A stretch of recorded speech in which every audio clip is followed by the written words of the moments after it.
this list of players as well as all the other players that missed time last year and trying to identify guys that are going to have a big-time comeback season in 2020, who would be at the top of that list for you, Buck?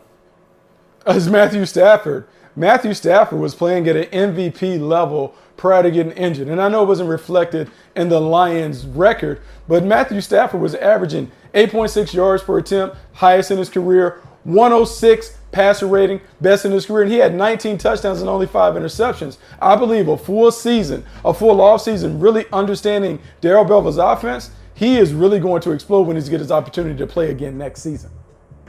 I think the Lions did a good job shoring up that defense in the offseason as well. So if they can keep Stafford healthy, that defense takes the next step. Watch out for the Detroit Lions. I'm going to go to the defensive side of the ball, really kind of a defensive quarterback, and that's with the Jets and C.J. Mosley.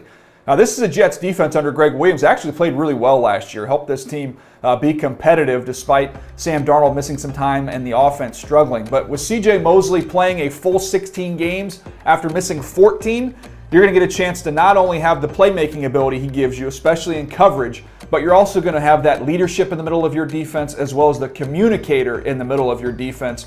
I think this Jets defense could be one of the best in the league in the upcoming season.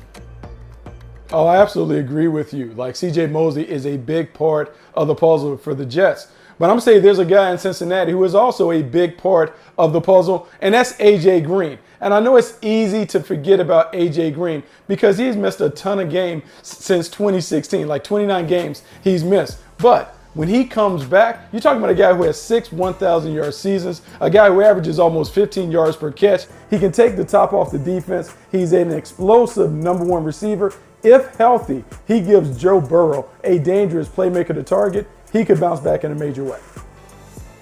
Yeah, A.J. Green with Joe Burrow, that Cincinnati team with Joe Mixon, that could be a fun offense there. If they get the offensive line healthy and play better up front, it could be explosive there with Zach Taylor. All right, I'm going to go back to the defensive side of the ball. You're kind of the offensive guy. I'm handling the defense today. I'm going to go another linebacker, Leighton Vander Esch for the Dallas Cowboys. This is somebody, when paired up with Jalen Smith, you can make the case it's the best linebacking duo in the National Football League. Both have size, length, big-time cover ability. You can rush him.